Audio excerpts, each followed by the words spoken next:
Not safe, guys, not safe. Rule number one, we're not here to kill the tuner.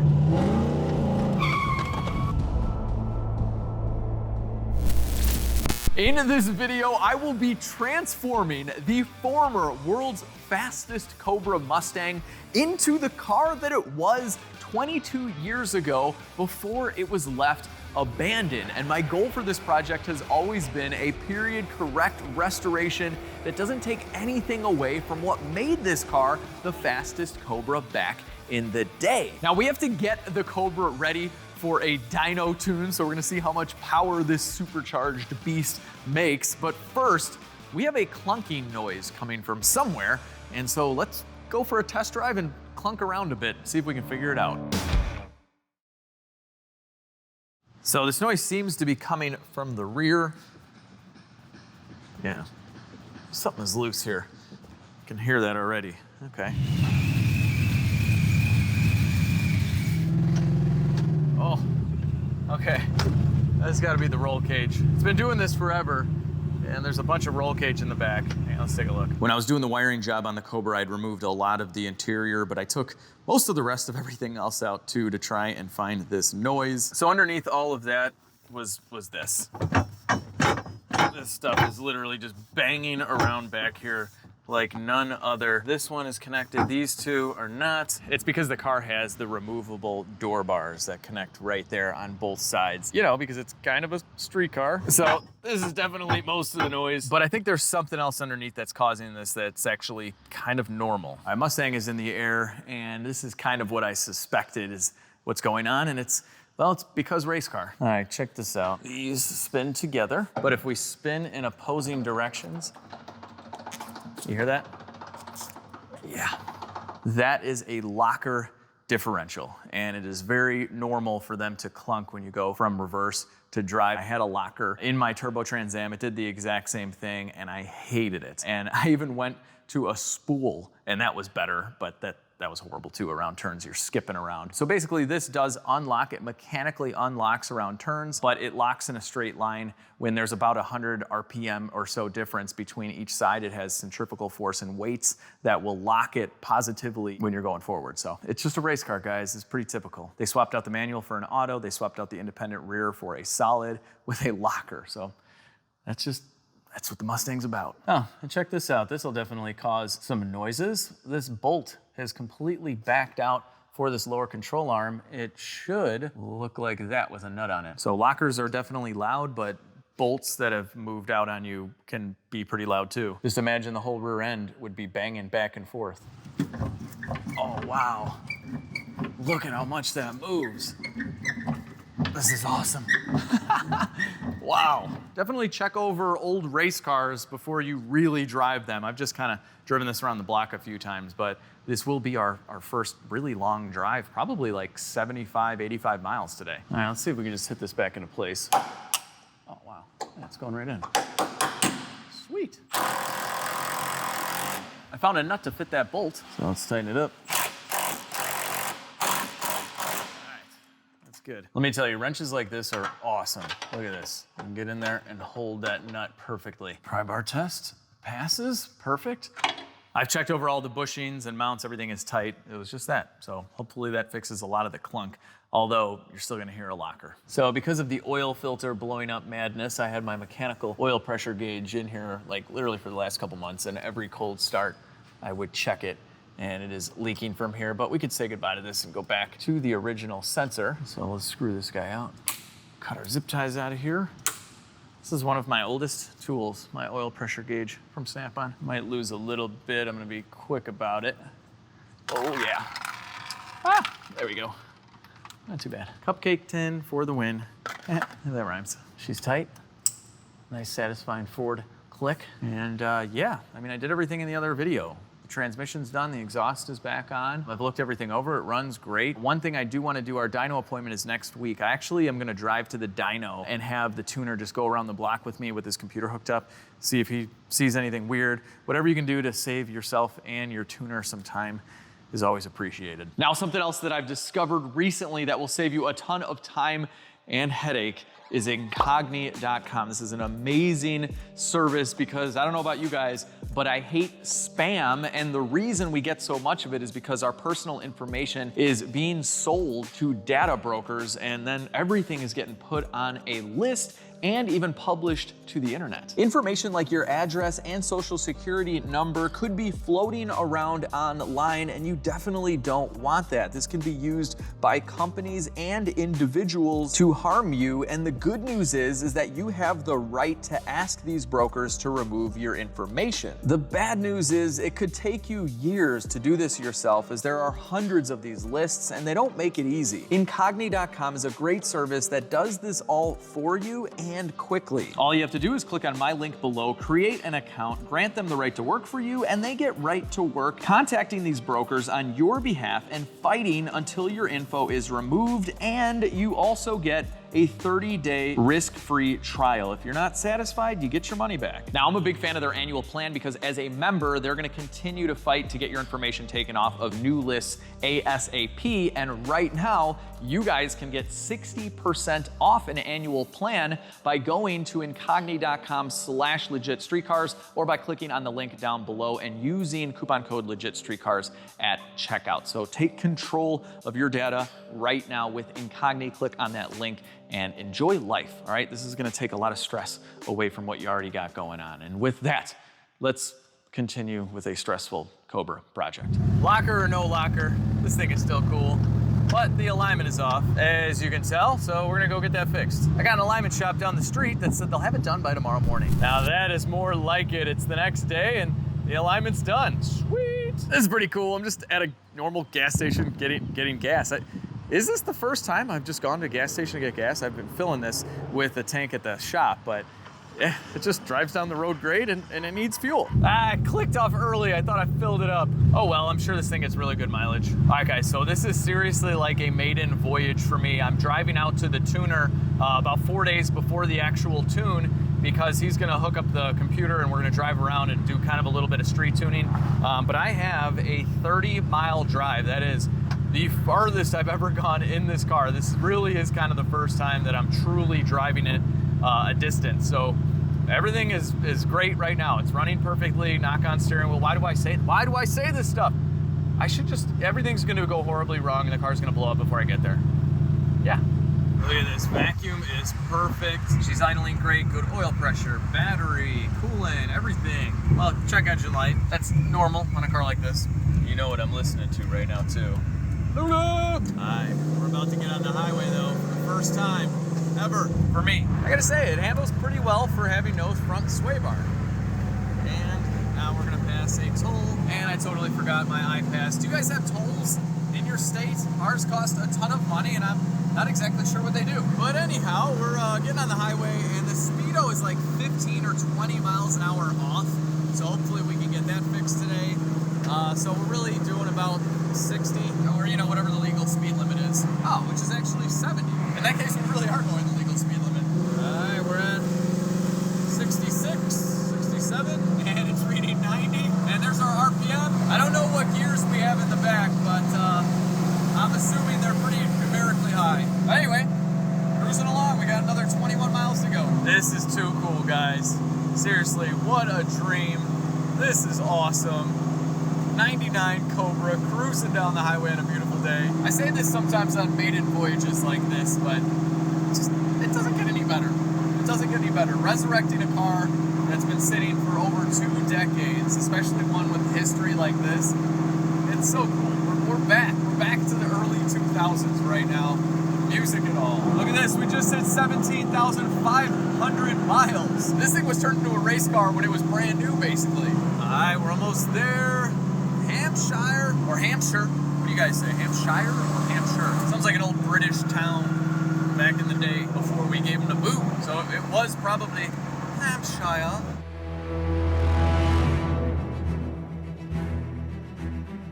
Then we renamed it Hampshire. Boys, we're definitely not in Chicago anymore. We just gotta drive about 45 minutes away to find all this. And I love all this. I love camping. I love the country. One day, I will move out somewhere. Okay, hang on. Is this the address? Is this someone's house? Oh, there's lots of Mustangs. We gotta be at the right place. Cool, man. This is awesome. Look at this. Oh, there's the dyno we're gonna be on. Oh, there's a Lightning up there. Look. No way. Oh, and then I guess this is also kind of connected to a big Mopar shop as well that is pretty well known, but I haven't gotten into Mopars yet, so I don't know those guys. All right, so we have Mike, the tuner, hopping in the Mustang to get set up with his laptop, and his shop is pretty amazing. He's got two, and they are basically a Ford Mustang type of performance shop. So this is really neat. A mint looking 5.0 Mustang with a blower, and then he's got a Lightning up on the rack. So that is awesome. More Mustangs. This is the dyno we'll be on in a few days. Mike's got like a 900 horsepower Coyote as well. And they work on a little bit of everything. They even have an old Falcon. All right, so Mike is all set up and we're ready to rock, right? All right, just 2 rules before we get going. Rule number 1, we're not here to kill the tuner. And rule number 2 is always refer to rule number 1. All right, so we got this thing running, and it is running a little bit lean, and that's to be expected. We're only running 32 PSI of fuel pressure. So because we had a base tune, I didn't want to foul out the plugs, so I lowered the fuel pressure on purpose, but we need to be around 43 PSI base. Luckily, I brought all the tools to fix that. God, this thing sounds so good. And so with this nut loose, we just need to tighten this a little bit. All right, Mike just signaled that we're right there. So now we just tighten up this nut to lock it in, and we're done. That is perfect. On some fuel pressure regulators, you need to set that with the vacuum line off and some with it on. In this case, we left it on. So definitely read the instructions. All right, here we go, guys. We're logging right now. Probably can't see a whole lot. Right now, Mike is just logging. We'll do a little bit of street tuning, try and get this thing running really well and see if we notice any issues before the big dyno day. Right now, Mike is loading up a new tune. And I was just telling him that I'm missing my traction control button. I had to Google it, but supposedly it was in this area from the factory, and I have had the traction control come on before, and so Mike is gonna just tune it out completely, so no traction control at all. I mean, I would probably just turn it off every time I hopped in anyway. May God help us. We're gonna be all right. We got drag radials. So we're going 17, it's showing like 19. I entered a 410 gear. Okay, so he entered in a 410 gear, so that's about what we have. Now it's just a matter of dialing in the proper tire diameter because that has changed from factory, but yeah, 410 gears, that's what we have. It's running smooth, but something I think is going on here is lack of boost. I'm just gonna give it like quarter throttle. Yeah. It goes right to atmospheric pressure. It's not building any boost at all. We have a leak. Well, Mike figured it out pretty easy. Well, hopefully this is all it is. I just loosened up this clamp, but our blow-off valve is on the wrong way. So essentially we were blowing off boost like the whole time. So I just flipped our hose here. Now you can see the valve. That is way more correct. A good indicator is if the valve, the vacuum line should be pointing towards the boost.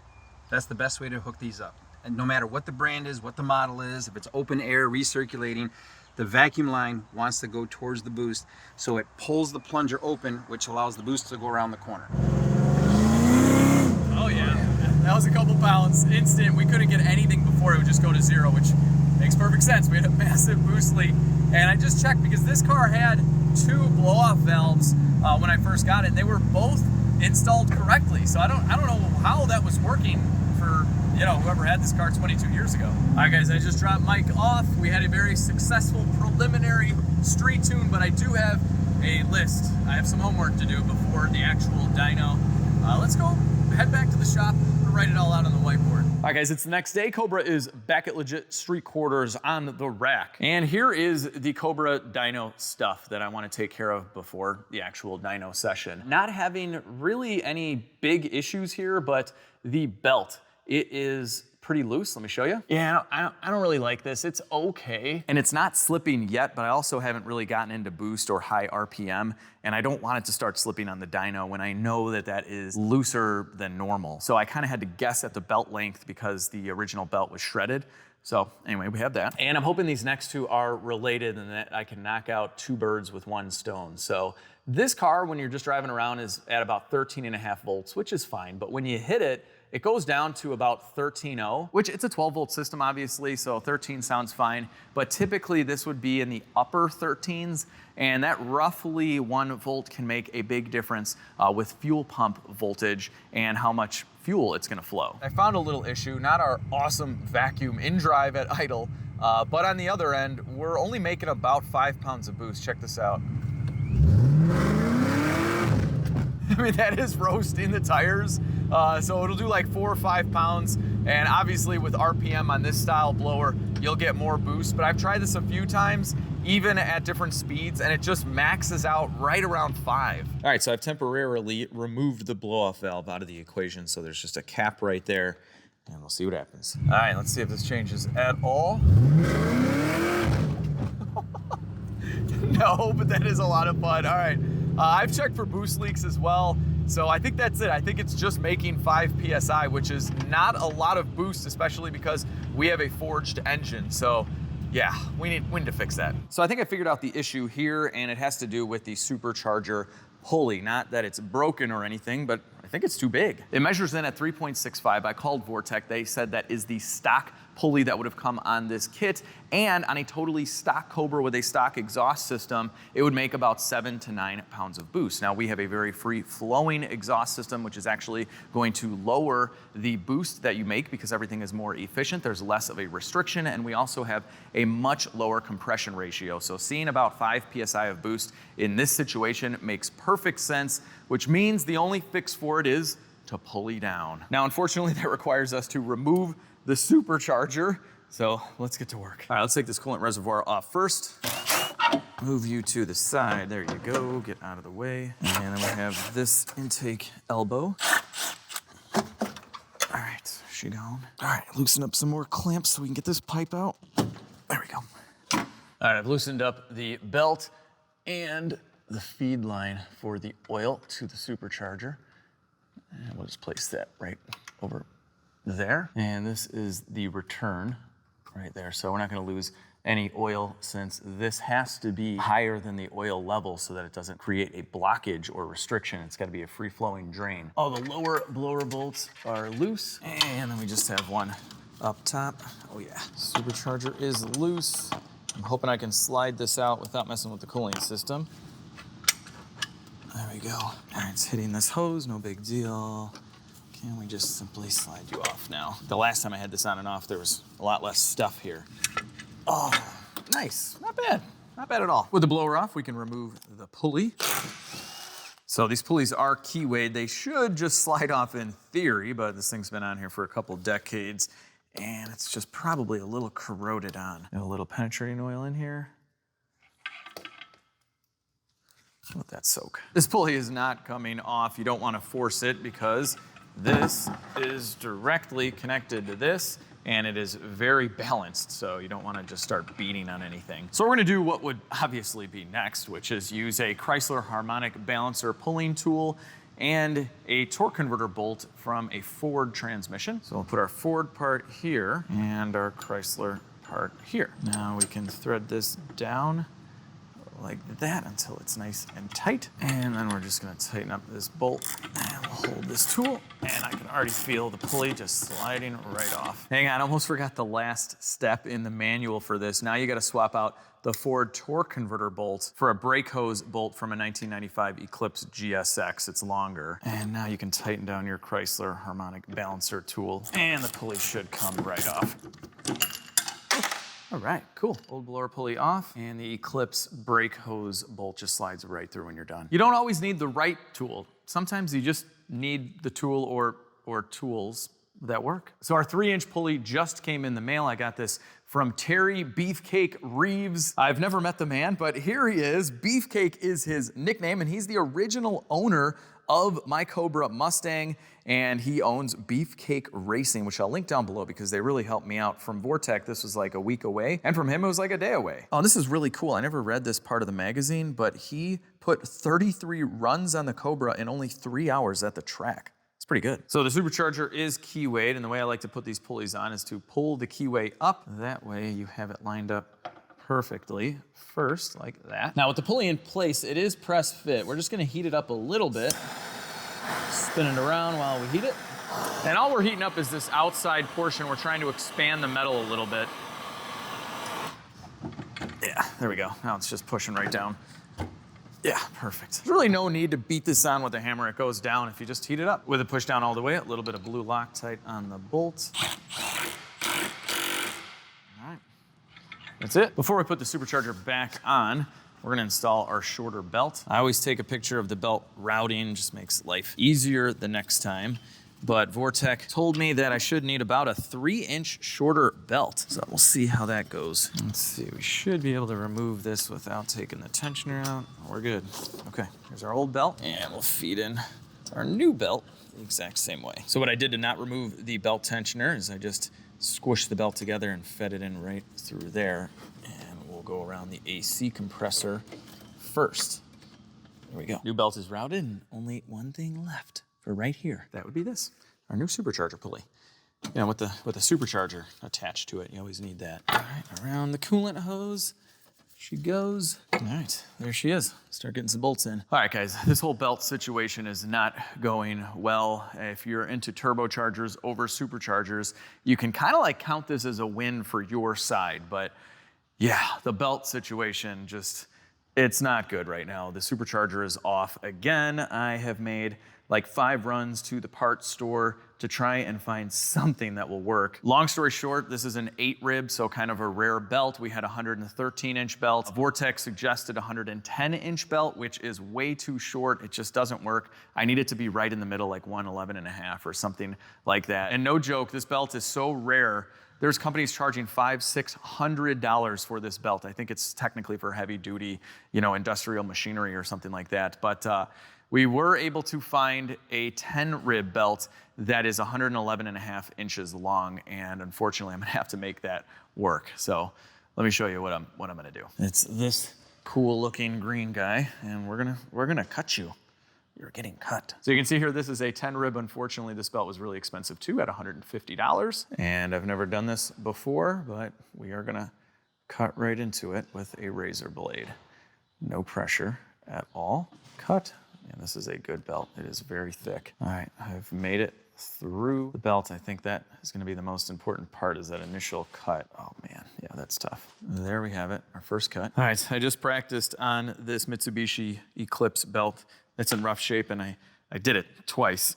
And props to Max, my editor. He came up with this idea to put the razor blade in the vise like this, and it works really well. So you gotta make the initial cut by hand, that is for sure. But then you can kind of run it into the razor here, if I can find the slit. Okay, there's our razor. Oh man, okay, it worked a lot easier with the Mitsubishi belt, probably because it's so old. Okay, the idea is to pull this belt through. This isn't working. No, this belt is too thick and just too strong. I'm gonna swap out the razor. All right, with the new razor, this is working much, much better. I might have to go through a few of them, but I'm just pulling it through, and I'm closer to this rib. It's kind of acting as my guide, which is awesome. This is so cool. I think this might actually work. Not gonna lie, it's pretty satisfying too, as long as it works. If it doesn't, then it's not satisfying at all. Can you imagine if I just realized I went 3 ribs in? That would stink. All right, 5 minutes later, I'm almost there. I'm just taking my time here. That should be the last cut right there. Cool. All right, 2 ribs are gone. It's now an 8-rib. Wait a minute, I just had an idea. If the 8-rib of this length is selling for $500 or $600, and this is $150, and I just used a razor blade in 5 minutes to cut it, this could be a whole new business, couldn't it? I'm just kidding. I actually did find an 8-rib in the right size for about $100, so a cheaper option than this. It is for some industrial machine, again, but it's like a week away, and I have the dyno right now, so I had to do this. But a couple different options if you guys need a 111.5-inch 8-rib belt. Is there anyone out there that needs that? All right, new green belt is on, but I just decided to do it while you're in there because you have to remove the blower to replace the belt tensioner, and the auto parts store had one, so I just have to swap the pulley. So this pulley is needed with the supercharger kit. You can see it's smaller, but man, if this wasn't needed, this would probably make up the difference as far as going to a smaller blower pulley to where I could have used the old belt. Woo. Slide that off. Slide this on? Oh no, these are different. Yeah, okay. Never mind. We're gonna go back together with this one. There's nothing wrong with it at all. And I don't feel like figuring something else out. The belt was seriously enough, and we have to go to the dyno today. Belt tensioner back on, and I had replaced this pulley. This had snapped when I first bought the car. It was like that. So that is new, and that's good. Never happened. All right, now for the 12th time, the blower is going back in. You guys didn't see all the times I took this in and out messing with this stupid belt. This better work. Oh guys, this is totally gonna work. Before, the belt was like all the way down here and that was the most I could get it on. Oh, this is totally gonna go over. It's still pretty tight too, which is great. I'm on now. There we go. Okay. All right. Awesome. Everything is on. I don't know if you guys are wondering how I'm holding the belt tensioner right now. Little trick I made up so I could do this all, you know, with just me. There's the breaker bar on the tensioner. And what is holding it? What is holding it? Oh, an old battery. So I set this up and then I literally lowered the car on the battery and this holds the perfect tension. If you don't do something like this, this is 100% a two-man job. All right, so now I'm just gonna raise the car up to relieve the tension and hope that we have a lot of tension. All right, so it's off the battery. I can pull that off. Oh, that is the ticket right there.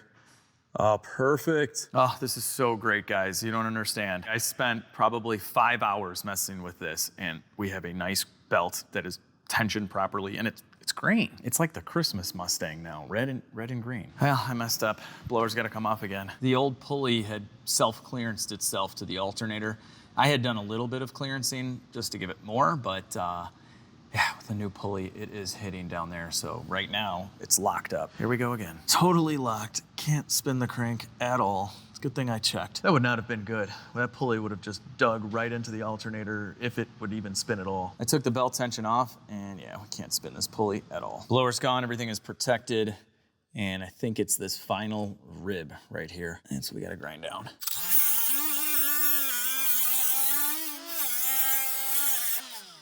All right, that was pretty quick. These guys work great. Just don't ever clean like a head gasket mating surface with something like this. Your head gasket probably won't seal after that. Belt set back up. Let's hope that is enough. And it is Groundhog Day all over again. Getting really good at this, honestly. Kind of wish I wasn't good at this. All right, slide it on. Belt goes over the blower before it gets put all the way back in. There we go. Look, I can do it with my eyes closed. Oh my God, I literally am doing it with my eyes closed. I can feel where every one of these bolts is. I can feel every bolt.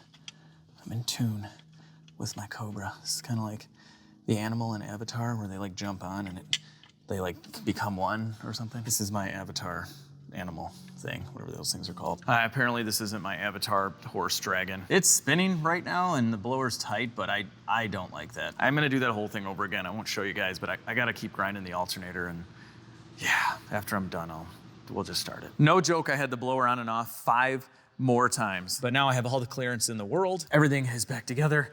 Here we go. All right. Belt is looking good. I think we're in pretty good shape. Nothing's leaking on the ground. I have my amp clamp hooked up and it looks like we're pulling about 9.3 amps. I don't think that's too bad actually. I think we're good. Yeah, it's got some tuning issues. We're on the way to the dyno though. Sometimes that cold start, it'll do that, but let's hit the road. Everything's looking good. All the gauges, and look at, there's a gray Taurus next to me. That's pretty cool. Not a show, but nice looking car. Oh, this is great. Now that we have a good fitting belt, the battery voltage is looking awesome. I've never seen it at 14 like this before. We're cruising, guys. Everything's looking great. And watch how quickly this gets into a little boost. It would never get into any boost before with the other pulley on the highway like that, so it's very responsive. Okay, it definitely went over 5 and it was just ripping the tires loose. Good sign, we're almost at the dyno too. And here we are again. We are back in Mustang heaven. Our belt is looking good. Well, it's still on at least. Yeah, we're in good shape, guys. Again, I don't know why I say these things. Knocking on hood. Before my Cobra goes on, I gotta show you this Jeep. Look at this. This is owned by Attitude Performance and Mike just tuned it. Very, very cool. This thing is too cool.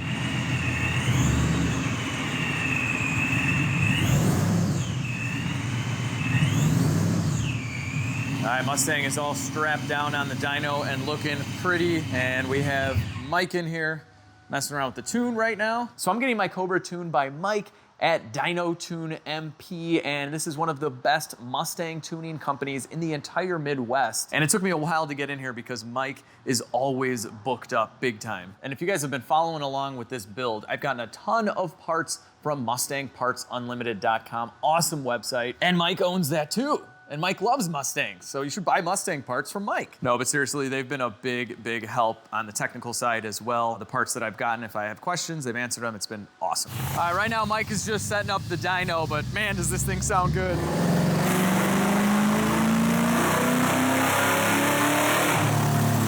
I love this car. Hey, so this is really neat. You guys see this brass line?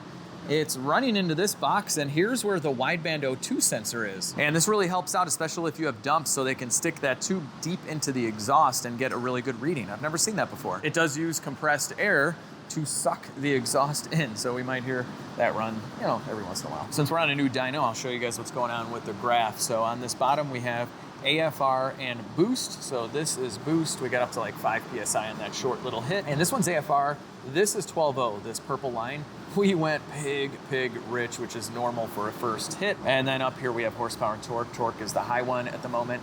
Horsepower is the low one. Again, this was like a 4,000 RPM hit, so not much power. And then these will cross at one point. So that's it. Torque and horsepower on the top, boost and AFR on the bottom.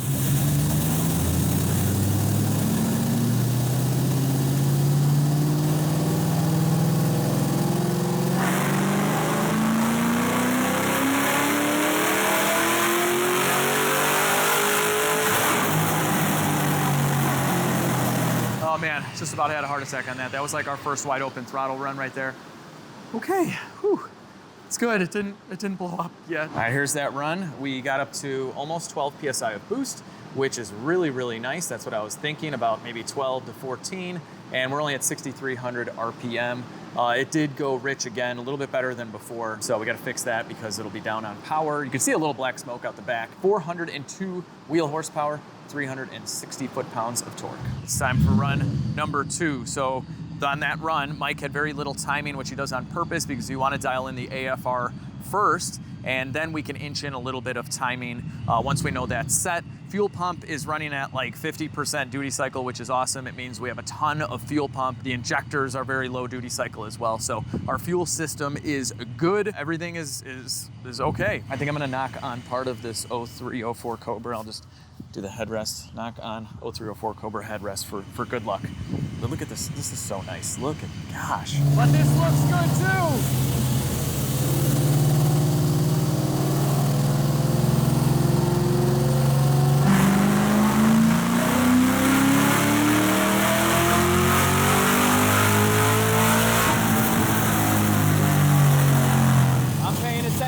Belt right there, and it looks perfect. And that one was probably pretty rich too. You could see some black smoke out of the back.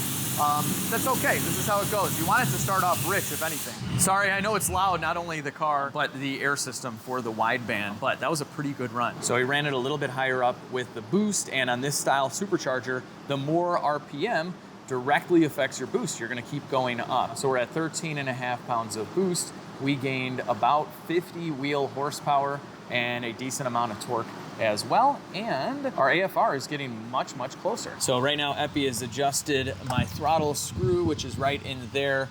And that has been the issue with this thing starting up and dying sometimes, is that wasn't opened enough. So to set that, you want to disconnect the idle air control motor. And if it's done properly, the blade will be open just a little bit to keep the car running in case that idle air control motor dies out and fails.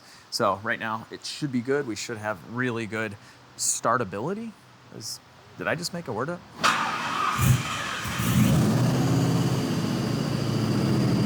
Much better startability. We might have to make a little bit more adjustment to the fueling at startup, but that's really nice. Before, it would have died out by now. And you don't want it to idle too high. This is perfect. It's idled down, and the idle air control motor is kind of taking over right now and making sure of that. It's kind of like we've opened the Cobra's mouth just a little bit. You can see there's a little space there. That's the Cobra mouth's idle air control motor throttle blade. Does the 0304 have the same Cobra? I think it does. All right, run number 3. Here we go.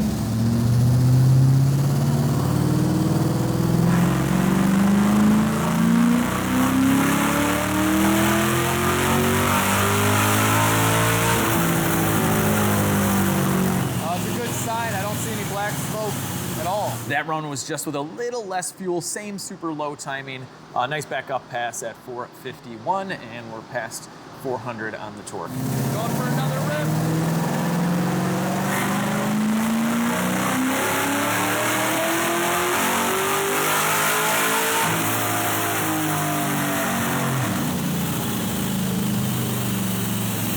Mike added 2 degrees of timing, and we definitely picked up some power there and some torque as well. Nice. All right, guys, right now I'm actually going to replace one of the spark plugs. So I took the 2 bolts out of that. We'll just do this one, that's the easiest. Pop our coil out, spark plug socket going in, loosen up the spark plug. Now we can get it out with the magnet. And this guy's looking great. Even though our spark plug looks really good, we're gonna replace just one with a brand new one. So what we're gonna be doing is really cool. This is an old school kind of method of checking the timing. So we're actually gonna look for a timing mark on the spark plug, and we need a fresh one so we can get a good look at it. All right, so right now Mike is gonna do another run, and right at the upper RPM limit, he's just gonna shut the key off because we can't have it idle at all. That will skew our readings on the spark plug.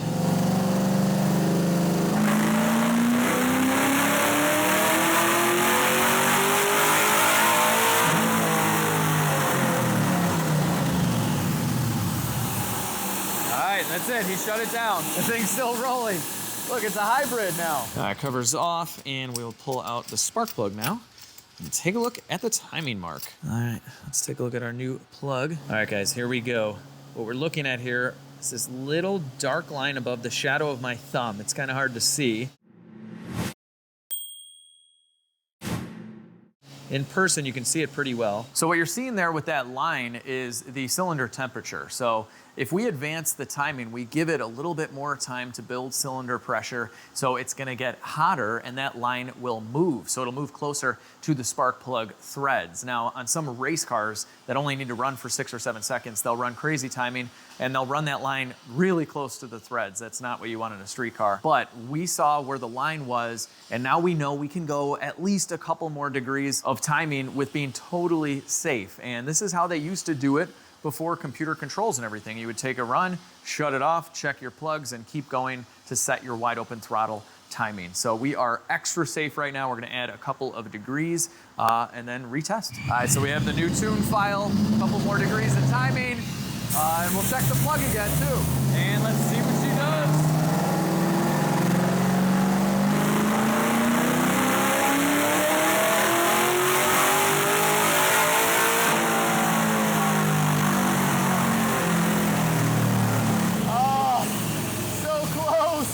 At 500 wheel. All right, guys, this is a pretty good view at what's going on. So on the left is the plug that we just ran the car with. You can see the color difference is lower towards the threads than this one. So that's showing us that we're still super, super safe. But safety is exactly what I want. I'm not going for any world records with this car. I just, I did so much work to it. I just want it to run well and for a very, very long time. So we've been kind of hot lapping it. We're gonna let it cool off for a little bit and make one more run, see if we can hit 500 wheel horsepower, and take a look at this AFR. So this is the blue line right here, and you can see where it's supposed to be, and it's just absolutely perfect. And we're hitting some great torque numbers as well. The graph looks great. I mean, it's super smooth. I gotta say, Mike is a really good tuner. All right, so here we go. Last run before I drive this thing home on a really, really nice day. It's like 5 o'clock at night, sun's still out. I love spring and summertime, guys. We just don't get enough of it here in the Chicagoland area. We are definitely not in Chicago. Yeah, that's not what Chicago looks like.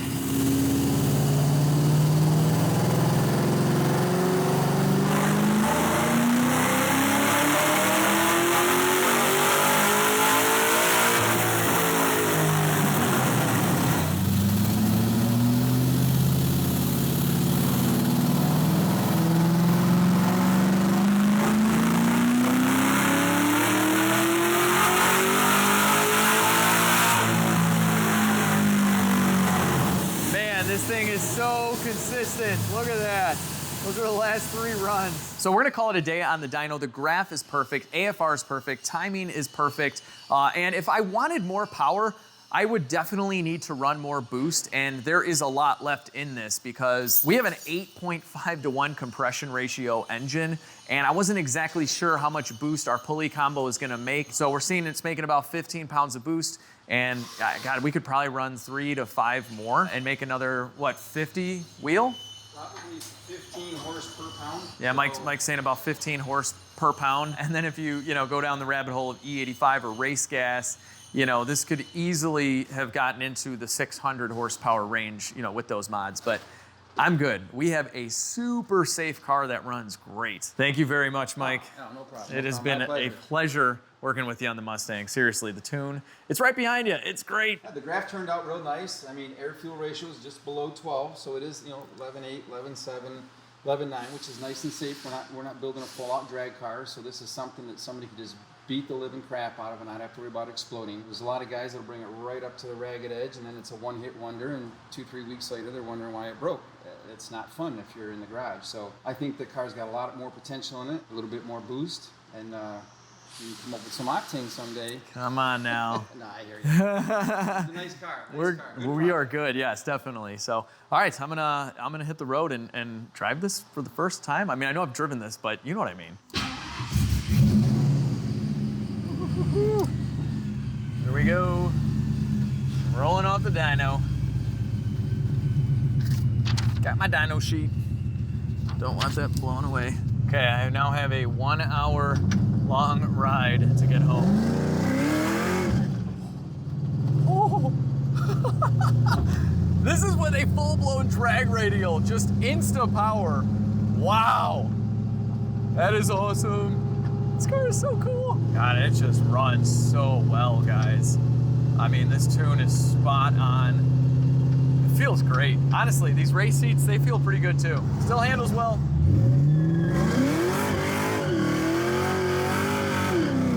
Oh, man. Guys, even with the drag radials, this gets no traction. I think we'd actually have to do a burnout and heat these things up to have a chance. It feels so good. This is a pretty light car with 500 wheel. It should run in the mid-10s. That's actually what it ran back in the day, back like 20 years ago.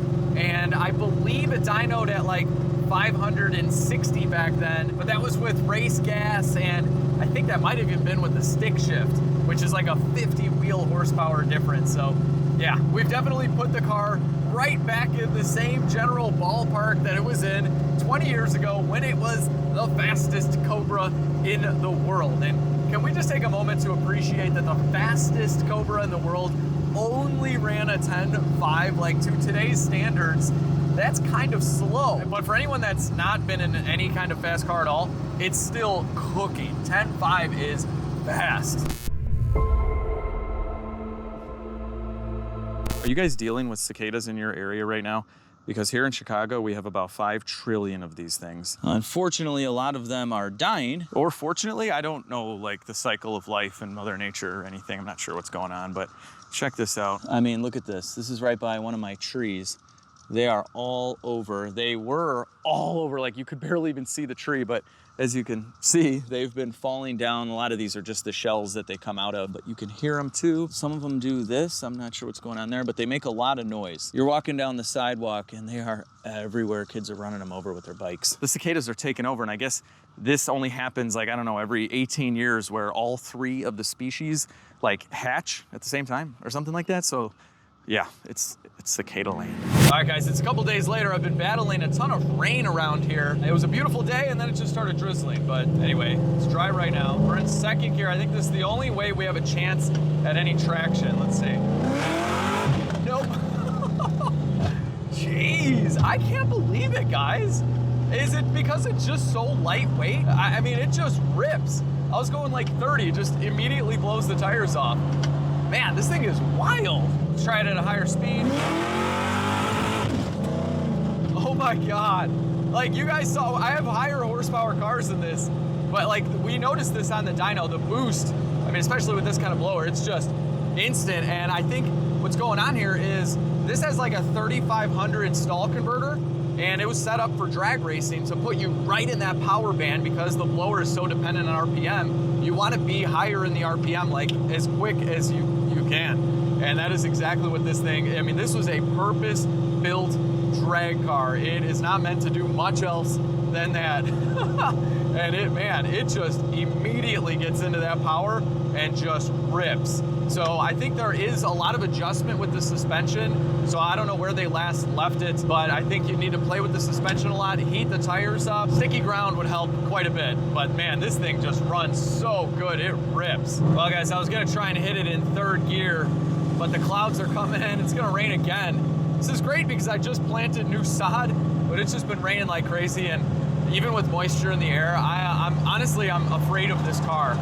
I mean, seriously, it has 0 traction control systems. It just lights the tires up. I do not want to hit it at like 60 miles an hour and have it break loose, which it probably would. So, yeah, this is one of those cars where when I sell it, you know, the next owner will be warned. Hopefully they know what this is. It is a drag car, and if you've been around them, you know what I'm talking about. But it's like a dangerous car to drive if you don't know what's going on, and it's only at 500 wheel. This thing could easily have another 100 horsepower with E85 and another pulley swap, like a day or two worth of work, 600 wheel on this thing. Man, it's wild. Well, that's not good. It is starting to rain, and I'm on a drag radial with 17 miles to go. This is not safe, guys, not safe. I am going to go into the right lane as soon as this Hyundai or whatever passes, and we're gonna go really slow. I'm gonna be that guy, I don't care. I don't wanna wreck this thing. I swear they said it wasn't gonna rain today, that's why I drove it. Oh no, that's, okay, yeah, didn't put the new wipers on yet. That's part of the detail video. Oh, okay, yeah, that's not working. Weatherman, last night was perfect, and I left early this morning, now it's raining, I didn't check. There's a rainstorm, so the weatherman was correct today, just not last night. Great. Oh my gosh, it's clearing up. I stopped using the wipers, they don't help at all. This is pretty good. I think I'm gonna make it. Oh man, it's starting up again, but I don't care, I'm 1 minute away. Oh, yeah. This thing's kind of dangerous. Oh my gosh. I gave it like no throttle, but that was the first time like leaving at a stop, from a stop I mean, with it being wet on the ground. Oh yeah. I had a friend with an 0304 Cobra. It was mint, and he drove it home accidentally in the rain, drag radials. He was on the highway, and it just spun around hydroplane. He wrecked it. It was horrible. But okay, let's get in the bays. And here we are. The bays. Can't see it through the windshield, but it's the bays and Car Supplies warehouse.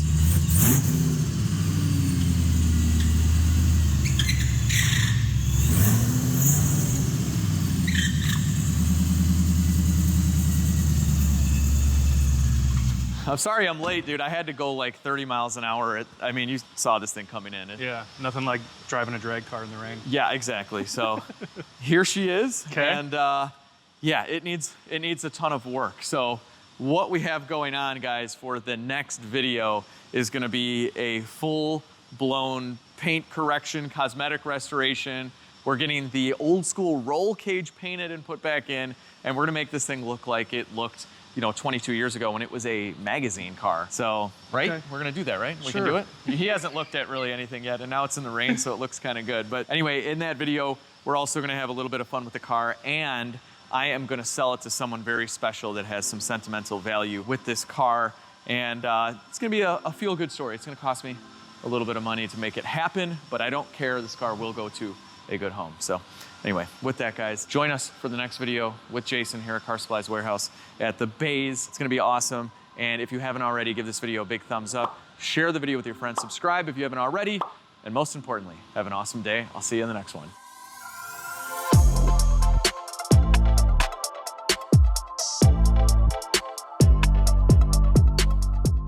In this video, I will be transforming. I'm a foreman at a factory. And I love all this. I love camping. I love, what is it called? Country? Definitely check over your race cars before you hit the dyno or really drive it. Definitely check over, How are the threads? Boy, I can't tell you. It's too close to the damn camera. Oh, I see the threads. I see them. Yeah, but I can't tell you if they're in good shape or not. They're threads. All right, guys, it's the next day, and the Cobra is back on the lift at Legit Street Car. So you can see here, this is a 10 rib, and unfortunately, this belt was expensive too. It was 150 bucks, so I get, focus for the love of belts. It's so shiny. Shine bright like a diamond. I'll show you guys what we're doing here in a minute. I'll show you guys what we're doing. So what we're gonna be doing is, I'm getting my Cobra tuned at, I'm getting my Cobra tuned by Mike.